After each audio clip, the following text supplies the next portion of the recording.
Hello friends, चटोरी kitchen फर्शा में आप सभी का स्वागत है। आज मैं आप सभी के लिए लाई हूँ केक की रेसिपी। तो जैसा कि आप देखकर ही समझ गए होंगे, ये मदर्स डे स्पेशल केक है जो कि आप घर के सामानों से ही बना सकते हैं और अपनी माँ को थोड़ा स्पेशल फील करवा सकते हैं इस केक को बना के। तो इस मदर्स डे चलिए हम बनाते हैं अपनी माँ के लिए बहुत ही स्पेशल केक जो कि बहुत सस्ती है, बिना किसी खर्चे के बन जाएगी। जैसा कि देखने में ये बिल्कुल ब्लैक फॉरेस्ट केक लग रही है और ये सिर्फ देखने में ही नहीं बल्कि टेस्ट में भी बिल्कुल बाहर के ब्लैक फॉरेस्ट केक के जैसी ये टेस्ट है। तो आप इस रेसिपी को ज़रूर ट्राई कीजिए। बहुत ही आसानी से आप सभी से बना सकते हैं और बिना किसी ज़्यादा खर्चे के। तो चलिए रेसिपी को स्टार्ट करते हैं। मगर रेसिपी को स्टार्ट करने से पहले दोस्तों, अगर आप मेरे चैनल पर पहली बार आए हैं तो चैनल को ज़रूर सब्सक्राइब कर लें और इस रेसिपी को लाइक भी ज़रूर कर दें। अपने फैमिली और फ्रेंड्स के बीच भी इसे ज़रूर शेयर करें ताकि इस मदर्स डे हर कोई अपनी माँ के लिए इस तरीके की सिंपल रेसिपीज़ ट्राई कर सके और उन्हें स्पेशल फील करवा सकें। वो तो हमेशा ही हम सभी के लिए करती हैं, हमें भी एक बार ज़रूर करना चाहिए। तो आप इस रेसिपी को ज़रूर फॉलो कीजिए। बिल्कुल इसी तरीके की केक आपकी बनकर निकलेगी और टेस्ट कमाल का होगा। जैसा कि आप देख सकते हैं, बहुत ही बढ़िया स्पॉन्जी जालीदार केक बनी है। ऐसा लगेगा ही नहीं कि घर में बनी हुई है। ना इसमें हमें अंडे चाहिए, ना ओवन चाहिए, ना चॉकलेट, ना व्हिप क्रीम। बहुत ही आसानी से ये बन जाएगी घर के सामानों से ही और बहुत कम खर्चे में। तो चलिए हम स्टार्ट करते हैं इस केक को बनाना। तो सबसे पहले हम केक को बेक करने के लिए एक बर्तन चढ़ा लेंगे। तो मैंने ये पतीला चढ़ा लिया है। आप चाहे तो कुकर भी चढ़ा सकते हैं या कढ़ाई भी चढ़ा सकते हैं, आप जो भी चाहें। इस तरीके से बर्तन बड़ी सी ले लें जिसमें केक स्टैंड अच्छे से फिट हो जाए। अब इसमें हम डाल देते हैं केक स्टैंड। इसके अंदर डाल दीजिए और एक ऐसा ढक्कन लगा देंगे जो इसे अच्छे से कवर कर ले और इसे हम पहले प्री हीट होने देंगे 10 मिनट के लिए। और तब तक चलिए हम अपने केक की बाकी की तैयारी कर लेते हैं। तो अब हम तैयार कर लेते हैं अपने केक टिन। ये सारी तैयारियां आप पहले ही करके रख लें। तो इसे एक बार ग्रीस कर दीजिए ऑयल से। पूरे केक टिन को अच्छे से ग्रीस करके हम रख लेंगे। और अब हम इसमें डाल देंगे बटर पेपर। बटर पेपर को अच्छे से फिक्स कर दीजिए और इसके ऊपर से भी एक बार हम ऑयल को ग्रीस कर देंगे। तो इसे भी एक बार ग्रीस कर दीजिए। तो केक टिन देखिए अच्छे से ग्रीस हो गई है। अब चलिए केक बनाना हम शुरू करते हैं। तो मैं ये केक बिस्किट से बना रही हूँ, जिसके लिए मैंने ले ली है पार्ले जी बिस्किट। बहुत ही हेल्दी बिस्किट होती है, बचपन में हम लोग इसे बहुत ही खाया करते थे। तो मैंने ले ली है 3 पैकेट और इसे पहले हम फाड़ लेंगे। अगर आप बिस्किट की बनाना ना चाहते हो तो आप मैदे से भी बना सकते हैं, जिस तरीके से रेगुलर केक का बनाते हैं। और या फिर आप पार्ले जी बिस्किट की जगह ओरियो बिस्किट भी ले सकते हैं, हैप्पी हैप्पी बिस्किट भी ले सकते हैं। तो पहले बिस्किट को फाड़ के एक प्लेट में हम निकाल लेंगे। तो ये देखिए सारे बिस्किट को हमने फाड़ के निकाल लिया है। ये कुल 3 पैकेट पार्ले जी बिस्किट है। अब हम ले लेंगे मिक्सर जार और इसमें बिस्किट को तोड़ के डाल लेंगे, क्योंकि इसे हमें पहले पाउडर बना लेना है। तो छोटे छोटे टुकड़ों में डाल देंगे तो गुठलियाँ नहीं पड़ेंगी बिस्किट में, अच्छे से ये पाउडर बन जाएगी। तो इस तरीके से छोटे छोटे टुकड़े करके ही डालिएगा। अगर आपकी बड़ी वाली जार है तो आप एक ही साथ सारे बिस्किट को तोड़ के उसकी पाउडर बना सकते हैं। इसे रेगुलर मत चलाइएगा, पल्स मोड पे हमें इसे चला के पीस लेना है। तो सभी बिस्किट को पहले तोड़ के रख लीजिए। मैं इसमें डाल रही हूँ 1 पैकेट कॉफ़ी। 3 पैकेट बिस्किट के लिए मैंने 3 कॉफ़ी यूज़ किए हुए हैं। तो मैं ये फर्स्ट बैच में डाल रही हूँ, इसलिए मैंने 1 पैकेट इसमें डाली है। बाकी के बिस्किट जब पीसूँगी तो एक एक पैकेट उसमें भी डालूंगी। 3 पैकेट बिस्किट के लिए हम यूज़ करेंगे 3 पैकेट कॉफ़ी। आप इसे स्किप भी कर सकते हैं। अब इसे हम पीस लेते हैं। तो ये देखिए हमने बिस्किट को पीस लिया है और पाउडर इसे बना लिया है। तो ये देखिए अच्छे से ये बारीक पीस गई है। इसे अब हम एक बर्तन में ट्रांसफ़र कर लेते हैं। कॉफ़ी डालने से इसका टेस्ट थोड़ा चॉकलेटी हो जाएगा, मगर आपको पसंद ना हो तो आप इसे स्किप भी कर दें। तो एक बार अच्छे से इसे पीसने के बाद हम इसे एक बोल में ट्रांसफ़र कर लेंगे, जिसमें आपको केक की बैटर को तैयार करनी है। तो इस तरीके से बिस्किट को मैंने ट्रांसफ़र कर लिया है और जितने भी बिस्किट हैं मैं पहले उसे पीस लूँगी और मैं उसमें कॉफ़ी भी डाल दूँगी इस तरीके से पीसते वक्त ही, ताकि कॉफ़ी का टेस्ट भी अच्छे से मिक्स हो जाए। तो पहले सारे बिस्किट को हम पीस लेंगे। तो ये देखिए हमने बिस्किट को जो है पीस लिया, अच्छे से पाउडर हमने बना ली है। इसमें डालेंगे शुगर पाउडर, क्योंकि बिस्किट पहले से ही मीठी है तो ज़्यादा चीनी हम नहीं डालेंगे। बस चीनी को पीस लीजिए, शुगर पाउडर बन जाएगी और अंदाज से डाल दीजिए। अगर आप कम मीठा खाना पसंद करते हैं तो आप चीनी पाउडर स्किप भी कर सकते हैं। तो ये हमने शुगर पाउडर मिक्स कर दी है, इसे मिक्स कर दीजिए।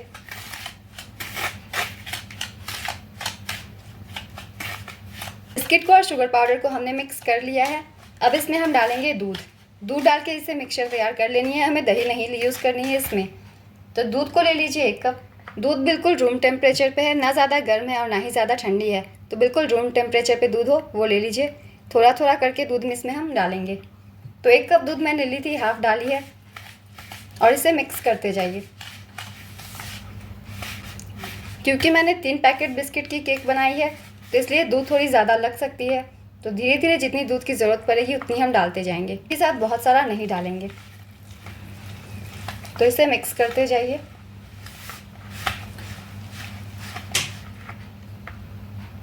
तो ये देखिए 1 कप दूध खत्म हो गई है, थोड़ी दूध हमें और लगेगी तो हम 1 कप दूध और ले लेते हैं।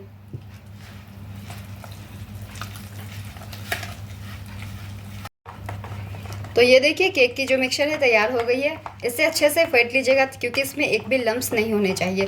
तो इस तरीके से एक ही डायरेक्शन में इसे हमें मिक्स करते जाना है। तो दूध हमारी 1.5 कप लगी है, इतनी सी दूध बच गई है। तो 1.5 कप दूध टोटल लगी है 3 पैकेट बिस्किट के लिए। हो सकता है आपके थोड़ी बहुत कम या ज़्यादा लग जाए। अब इसमें हम डालेंगे 2 चम्मच जितना ऑयल। 2 चम्मच बड़ी चम्मच से डाल दीजिए ऑयल। ऐसी ऑयल यूज़ कीजिएगा जिसमें अपनी कोई स्मेल ना हो।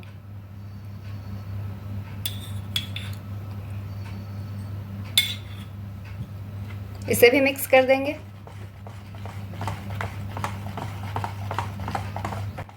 जब तक अच्छे से ऑयल मिक्स ना हो तब तक हम इसे मिक्स करते रहेंगे। ऑयल भी अच्छे से मिक्स हो जानी चाहिए।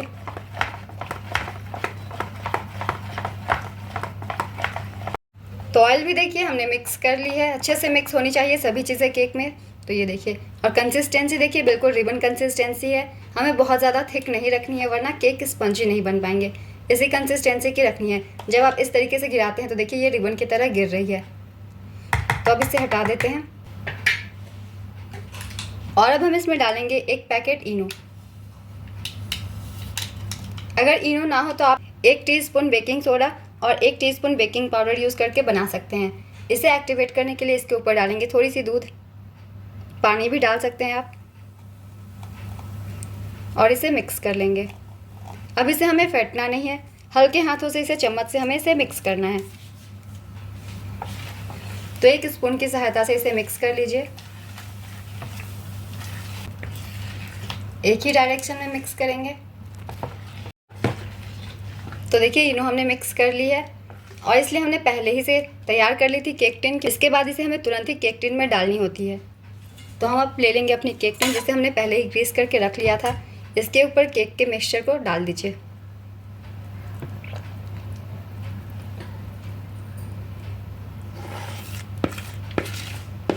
तो ये हमने केक के बैटर को जो है डाल दिए केक टिन में। अब इसे हम एक बार अच्छे से टैप कर देंगे।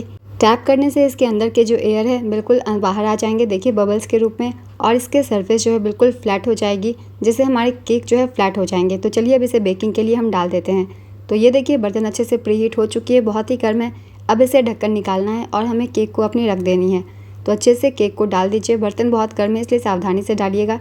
तो अपने केक टिन को हम डाल देंगे इसमें और हम इसे बेक कर लेंगे कम से कम 30 से 40 मिनट तक। मैं ज़्यादातर 40 मिनट बेक करती हूँ केक को लो फ्लेम पे। तो इसे डाल दीजिए और हम इसे 30 से 40 मिनट अच्छे से ढक के पका लेंगे। थोड़ी बहुत 5 मिनट ज़्यादा या कम आपकी फ्लेम के अनुसार, बर्तन के अनुसार हो सकती है। तो कम से कम इसे 30 से 40 मिनट हम बेक कर लेंगे। तो इसे अच्छे से ढक दीजिए और गैस का फ्लेम लो कर देंगे और पहले केक को हम बेक होने देंगे। तो 40 मिनट हो गए हैं। चलिए एक बार चेक कर लेते हैं हम अपने केक को। तो बहुत ही बर्तन गर्म है, सावधानी से हटाएंगे इसके ढक्कन को और केक को देखते हैं ये पकी है या नहीं पकी है। तो केक को चेक कर लेने के लिए हम ले लेंगे टूथपिक। तो जैसा कि ये देखने मुझे लग रहा है देखने से कि ये हो गई है, बिल्कुल ड्राई इसकी सरफेस हो गई है। तो एक टूथपिक ले लीजिए, साइड कॉर्नर पे या फिर मिडिल में आप डालकर इसे देख सकते हैं। साफ़ अगर आती है तो मतलब बेक हो गई है, और अगर लगी हुई आती है तो ये नहीं हुई है। देखिए टूथपिक बिल्कुल साफ़ आ गई है, मतलब हमारी केक जो है बिल्कुल अच्छे से बेक हो गई है। मैंने 40 मिनट इसे लो फ्लेम पे बेक किया हुआ है। तो अब हम इसे निकाल कर रख देंगे और पहले इसे ठंडा होने देंगे। तो केक को निकाल कर एक जगह रख दीजिए और पहले इसे ठंडा कर लीजिए। और जब तक ये ठंडी होगी हम इसके लिए तैयार कर लेंगे गार्निशिंग क्रीम, जो कि घर के ही सामानों से बनेगी। तो केक को ठंडा होने से पहले हम इसके ऊपर डाल देंगे एक कॉटन का कपड़ा। तो हम ले लेंगे एक गीला कपड़ा और इसे अच्छे से निचोड़ देंगे और इसके ऊपर डाल देंगे, ताकि केक जब ठंडी हो तो इसके बीच में जो है गड्ढे ना हो। तो इसलिए इसे इस तरीके से ढक दीजिए कॉटन के कपड़े को अच्छे से निचोड़ के भिगो के। तो जब तक ये ठंडी हो रही है हम अपने तैयार कर लेंगे गार्निशिंग क्रीम, जिसके लिए हम ले लेंगे एक बर्तन। इसमें डालेंगे सबसे पहले शुगर पाउडर। शुगर पाउडर बड़ी चम्मच से 2 चम्मच डाल दीजिए, क्योंकि मैं चॉकलेट वाली बना रही हूँ गार्निशिंग क्रीम। तो 1 चम्मच और शुगर पाउडर हम डाल देंगे भर के। और अब डालेंगे इसमें 1 चम्मच भर के कॉर्नफ्लावर या फिर कॉर्न स्टार्च। तो 1 चम्मच भर के इसे डाल दीजिए और इसके बाद हम इसमें डालेंगे कोकोआ पाउडर। कोकोआ पाउडर हमें 3 चम्मच इस्तेमाल करनी है भर के, तो 3-3.5 चम्मच इसे डाल दीजिए, क्योंकि टेस्ट भी अच्छा होना चाहिए, चॉकलेटी होना चाहिए हमारी केक के गार्निशिंग क्रीम का या फिर गनाश का। तो इस तरीके से घर के रखे सामानों से ही हम तैयार कर लेंगे अपनी गार्निशिंग क्रीम। तो ये मैंने 3.5 चम्मच जितना कोकोआ पाउडर डाल दिया है। इन सभी चीज़ों को अच्छे से मिक्स कर दीजिए, पहले सूखे में ही मिक्स कर लीजिए। अब हम इसमें डालेंगे, जब ये अच्छे से मिक्स हो जाए तब हम इसमें डालेंगे दूध। दूध मैंने पहले 1 कप जितना लिया है। जैसे जैसे इस पर ज़रूरत पड़ेगी वैसे वैसे हम डालेंगे। पहले हमें ठंडे में ही दूध को मिक्स कर लेना है, अभी गैस को ऑन नहीं करना है। तो पहले इन सभी चीज़ों को ठंडे में ही गैस से नीचे ही हम तैयार कर लेंगे। तो दूध को मैंने 1 कप लिया और इसे डाल के इसकी एक स्लरी तैयार कर लेंगे, जो कि अच्छे से तैयार होनी चाहिए। तो 1 कप दूध में ये देखिए अच्छे से तैयार हो गई है। पूरी की पूरी मैंने 1 कप इसमें डाल दी है। इस स्टेज पे आप चेक कर लें, मिठास थोड़ी टेस्ट कर लें। अगर आपको चीनी कम लगे तो शुगर पाउडर 1 से 2 चम्मच ऐड कर लें। तो गैस का फ्लेम देखिए बिल्कुल लो कर लेंगे और इसे कंटिन्यूअसली हमें स्टर करते रहना है। छोड़िएगा मत, वरना इसमें गुठलियाँ पड़ने लग जाएंगी। तो इसे इस तरीके से लगातार चलाते हुए तैयार कर लीजिए। और जब ये गाढ़ी होने लग जाएगी, कुछ इस टेक्सचर की गाढ़ी होने लग जाए, तब हम इसमें डालेंगे बटर। बटर डालने से इसके ऊपर एक चमक आ जाएगी, ताकि केक जो है अच्छे से फ्लैट सरफेस हो, अच्छी सी चमक रहे। तो इस तरीके से जब हो जाए मिश्रण, तो अब हम इसमें डाल देंगे भर के बड़े चम्मच से 1 चम्मच जितना बटर। तो बटर को डालने के बाद भी इसे आप मिक्स करते जाइए। मिक्स करना बिल्कुल भी मत छोड़िएगा, क्योंकि जब तक गैस ऑन रहेगी तब तक ये गुठलियाँ पड़ने लग जाएंगे। तो कंटिन्यूअसली अब जब तक बटर मेल्ट ना हो जाए, इसे लगातार ही हमें इस तरीके से चलाते हुए तैयार कर लेना है। तो बटर देखिए अच्छे से मिक्स हो गई है। जब इस तरीके से अच्छे से सारी चीज़ें मिक्स हो जाए, हम ले लेंगे एक खाली स्पून या फिर करछी और इस गार्निशिंग क्रीम में डालकर देखेंगे। अगर ये अच्छे से कोट हो जाती है, इसका मतलब ये तैयार है। तो ये देखिए अच्छे से कोट हो गई है, कहीं से हिल भी नहीं रही है। तो हमारी चॉकलेट क्रीम जो है बिल्कुल तैयार हो गई है। इसे हम ठंडा कर लेंगे, उसके बाद हम गार्निशिंग करना स्टार्ट करेंगे। तो इससे पहले हम ठंडा कर लेते हैं। फ्रिज में मत रखिएगा, वरना ये जमने लग जाएगी। नॉर्मल टेम्परेचर पे ही इसे ठंडा होने दीजिए। चलिए अब केक को देख लेते हैं। तो अब हमारी केक भी देखिए ठंडी हो गई है। एक चाकू की सहायता से इसे निकाल लीजिए साइड से और इसे हम पलट देंगे। तो इस तरीके से टैप करके पलट दीजिए। केक देखिए कितनी अच्छी जाली आई है, बिल्कुल सॉफ्ट स्पंजी हमारी केक है।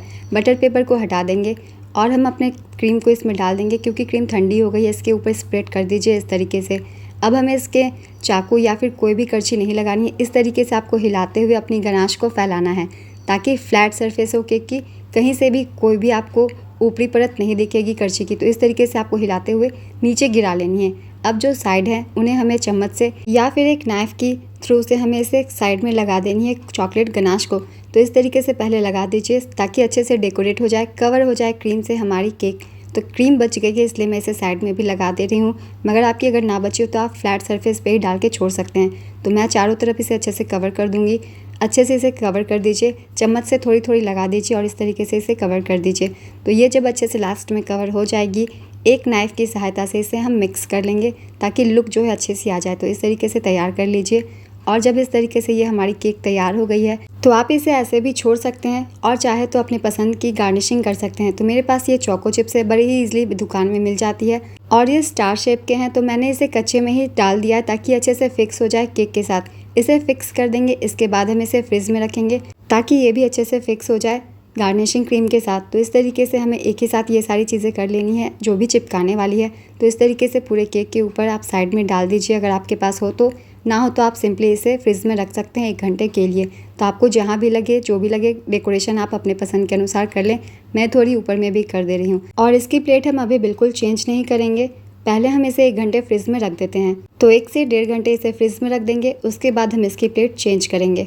और 1.5 घंटे हो गए हैं। 1.5 घंटे मैंने इसे फ्रिज में रखा था, अच्छे से ये सेट हो गए हैं। मैंने इसे बर्तन भी चेंज कर दिया है। ये देखिए बिल्कुल क्लीन हमारी केक निकल गई है। तो अब आप इसे इस तरीके से भी सर्व कर सकते हैं या फिर कटवा सकते हैं अपनी माओ से। और आगे की डेकोरेशन आप अपनी मर्ज़ी के अनुसार कर सकते हैं, जो भी आपको ठीक लगे, जैसे भी ठीक लगे, या फिर आपके पास जितने भी सामान हो। तो ये देखिए अच्छे से केक सेट हो गए हैं। चलिए आगे की थोड़ी डेकोरेशन और हम कर लेते हैं। तो मैं इसमें डाल रही हूँ डेयरी मिल्क, बिल्कुल बाज़ार में जो आती है 5 वाली वो, और एक चेरी, अच्छी सी लुक आ जाएगी इसलिए। और इसके बाद मैं ले रही हूँ ये क्रीम वाइट वाली। इसे भी मैंने घर पे ही बनाया हुआ है, घर के सामानों से। अगर आपको चाहिए रेसिपी तो आप मुझे कमेंट में पूछ सकते हैं। तो इसे इस तरीके से मैं इसमें लिख रही हूँ माँ, क्योंकि मदर्स डे स्पेशल है, तो माँ को तो स्पेशल फील करवाना बनता है। और इस कोन की सहायता से आप अपने पसंद के अनुसार इसे गार्निशिंग कर सकते हैं। आप इसे बर्थडे में भी बना सकते हैं और बर्थडे क्रीम में हैप्पी बर्थडे लिख सकते हैं, या फिर आप कुछ और भी डिज़ाइन कर सकते हैं। तो इस तरीके से मैं लिख दे रही हूँ माँ। और बचे हुए क्रीम से आपको जो भी ठीक लगे उस अनुसार आप गार्निशिंग कर सकते हैं बिल्कुल। तो इस तरीके से बचे हुए क्रीम से मैंने थोड़ी बहुत डिज़ाइन कर दी है। आप अपने पसंद के अनुसार ये सारी चीज़ें कर सकते हैं। बेसिक गार्निशिंग क्रीम कैसे बनेगी वो मैंने आप सभी को बता दिया। अब चलिए इसे कट करते हैं। कट करने के लिए अच्छे से कट कर लीजिए। जब आप इसे कट करेंगे देखिएगा बिल्कुल सॉफ्ट स्पंजी हमारे केक निकलेंगे, बिल्कुल क्लीन, अच्छे से चॉकलेट सेट हो गई है। और इसे जब आप खाएंगे तो आपको लगेगा ही नहीं है कि घर की बनी हुई केक है, इतनी अच्छी इसकी टेक्सचर है। बिल्कुल चॉकलेट भी अच्छे से सेट हो गए हैं, बिल्कुल ब्लैक फॉरेस्ट वाला टेस्ट है इसमें। तो इस तरीके से ये देखिए मैंने एक पीस निकाल लिया है। इसके अंदर का टेक्सचर देखिए कितनी अच्छी जाली है, बिल्कुल सॉफ्ट स्पंजी है। चॉकलेट भी जो है अच्छे से सेट हुए हैं, कहीं भी एक्स्ट्रा नहीं गिरे हुए हैं नीचे। तो ये देखिए, तो बस हमारी केक जो है बिल्कुल तैयार है। आप मदर्स डे में ही क्यों, आप किसी भी ओकेजन पे बना सकते हैं घर में बिल्कुल कम खर्चे में। बाज़ार से केक लेते हैं बहुत महंगे पड़ते हैं, और घर में अगर आप एक बार ये सारे सामान ले आते हैं तो बहुत बड़ा केक बना सकते हैं। तो इस तरीके से केक को बनाइए और अपने अपनों को स्पेशल फील करवाइए। तो ये देखिए हमारी केक बिल्कुल तैयार है। चलिए अब इसे खाना शुरू करते हैं। जब आप इसे कट करेंगे बहुत ही अच्छे से ये कट हो जाएंगे। ये देखिए बहुत ही टेस्टी, बहुत ही लाजवाब। आपकी माँ जो है बहुत ही खुश हो जाएगी आपके इस केक से। तो इस मदर्स डे आप ज़रूर इसे ट्राई कीजिए और अपनी माँ को जो है स्पेशल फील करवाइए। और अगर आप सभी को ये रेसिपी दोस्तों पसंद आई हो तो रेसिपी को लाइक ज़रूर कर दीजिए, और साथ ही इसे ज़्यादा से ज़्यादा शेयर कीजिए अपने फैमिली और फ्रेंड्स के बीच। साथ ही इसे लाइक भी ज़रूर कर दीजिएगा। फिर मिलते हैं अगली एक नई रेसिपी के साथ। Happy Mother's Day to all mother's.